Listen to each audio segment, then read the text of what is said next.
So grabe mga sangka itong nangyayari ngayon doon sa bansang Amerika. Akala po natin tapos na ang sunog na nagaganap mga sangkay. Talagang mala-impyerno po ito. Hindi pa rin po, up to now mga sangkay. Patuloy ang pagsiklab. Nakakalungkot po, no? Pero tingnan po natin ang balita.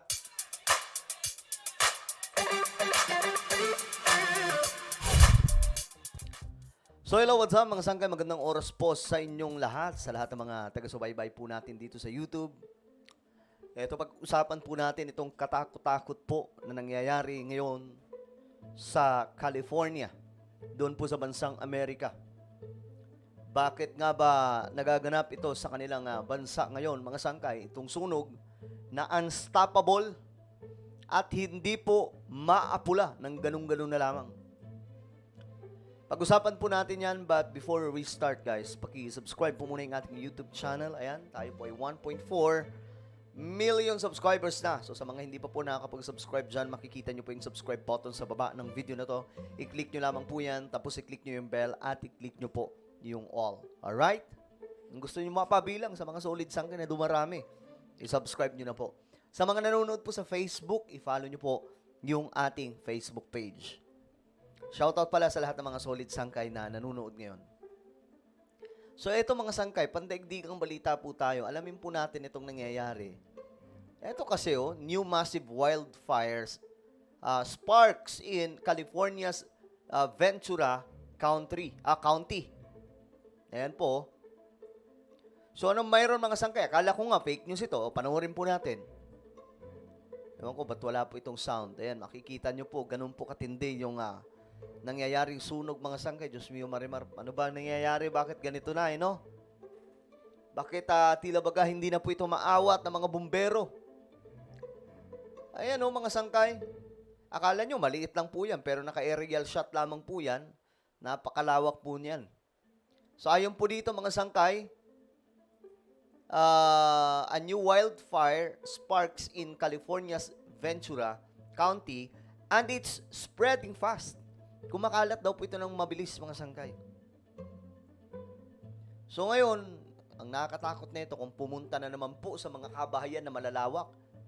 Sabi nga po nila, isa po sa mga mayayaman na naman pong lugar sa Amerika mga sangkay, mga mayayaman na kabahayan, ang madadali na naman po ng sunog na ito. Kaya kailangan na po nila maharangan yan kung saan po yung hangin. Kasi sabi po nila kung saan po yung hangin mga sangkay, doon po pumupunta yung yung apoy. So ayan po, makikita nyo yung mga pulis. Ayan po, grabe, my goodness. Ang lala po na ito mga sangkay. So ngayon, tignan po natin. Baka naman kasi fake news lang po ito. Ngayon, ito po yung balita. Tingnan po natin. All right, we're following some breaking news at this hour. This is a live look at a brand new wildfire growing in Southern California. This time, brand new, mga sangkay. Bago lamang daw po ito. Mayroon pa pong iba sa ibang part ng Amerika. Pero mga sangkay, ito bago na naman pong lumabas na apoy. No? I'm in Ventura County. Now, you're getting a close-up of some of the crews on the ground right here, but as we start to pan out in the next minute or so here, you're going to see the auto fire, which was first reported at 7:15 tonight. Yeah, this is a closer look at just how bad kung gaano kalala, things have already gotten. Now, I would love to tell you the size of this aerial view po yan ha. Akala nyo maliit lamang po talaga yung apoy, pero pagka lumapit yun mga sangkay, sobrang mga higanting apoy yan na kumakalat na yun. Fire, but so far crews have not been able to put an estimate on the acreage that this is burning. But as you can see, you had a view of that tiny little light right in the middle of your screen. That is the crew, but off in the distance, you get an idea of just the size of this thing. This comes in the wake of warnings to brace for this week's Santa Ana winds. The peak wind gusts are expected in the next 48 hours in this area, meaning this could just be the start of more wildfires in Southern California. Grabe, no? Sa Southern California po ito.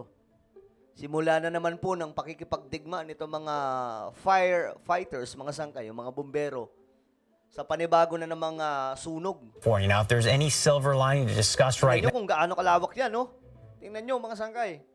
Now, the coming winds aren't being forecast to reach the same speeds that we saw last week. Of course, that windstorm contributed to a lot of what we've been seeing and the deadly wildfires that we've been witnessing in Southern California. But wind speeds could hit 70 miles per hour in the coming days. So seeing something like this at the early stages of this week, not a good sign.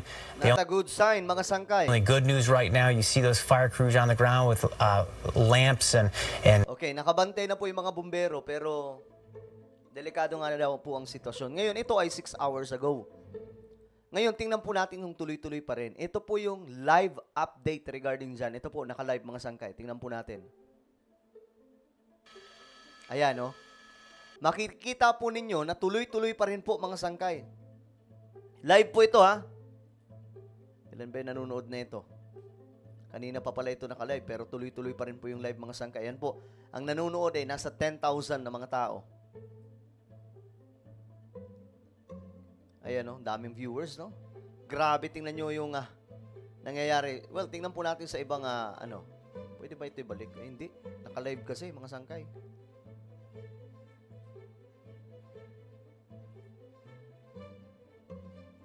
Ayan po yung situation po nila ngayon. May iba nagsasabi, mga sangkay, na ang reason daw bakit ganito na doon sa US, dahil daw po sa kanilang pagmamaliit, yung pinagtitripan nila ang Diyos. Ako mga sangkay, I'm not judging them. Pero kung titingnan po talaga natin yung US, especially sa lugar na ito, sa California, malala po talaga rampant ang gawaing hindi maganda dyan. Biruin nyo, sa Hollywood nga lang, hindi na po sila kumikilala sa Diyos eh. No? So eto mga sangkay, sabi po ng ibang nagkukomento, which is hindi rin po talaga malabo, na pwedeng, ito ay kalikasan eh. At alam po natin kung sino may hawak ng kalikasan. Si Lord lang. No? Kaya niyang utusan yung kalikasan, gawin niyo ito mga sangkay. Remember Sodoma at Gomorrah, di ba? Mas malala pa po yun. Yun po talaga yung kagilagilalas na pangyayari. Ayan po, nagbubuhos ng tubig, no? Kaya nga lang, hindi po matapos-tapos kahit nagbubuhos ng tubig, tuloy-tuloy pa rin. Ang hirap po niyan, mga sangkay.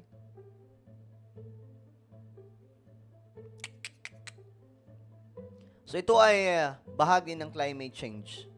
Kaya po ito nangyayari ngayon. So again, doon po ito sa California, tuloy-tuloy pa rin po itong malaking sunog sa kanilang bansa, no, doon sa Amerika.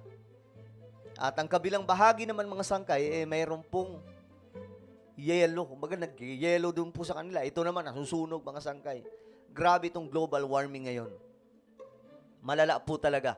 Kaya nga paparating na naman po tayo mga sangkay. Paparating tayo sa summer. Alam po natin kung gaano kainit kapag summer dito sa Pilipinas. Last summer, may mga pumanaw po dahil sa heat wave. Na heat stroke po mga sangkay.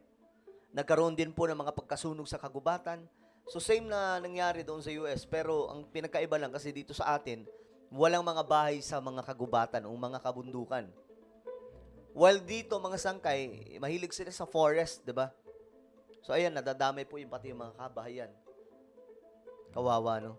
So let's pray. Hindi po natin alam ano ba itong nangyayari sa kanila. Ito ba ay kalikasan o may involvement dito ang Diyos dahil po sa kanilang pambabastos sa ating Panginoong Diyos.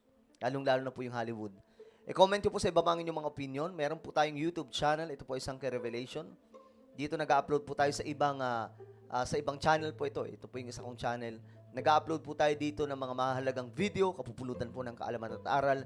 Hanapin nyo lamang po ito sa YouTube. Kapag nakita nyo na i-click nyo po yung subscribe, i-click ang bell at i-click nyo po yung all. So ako na po ay magpapaalam. Mag-iingat pong lahat. God bless everyone.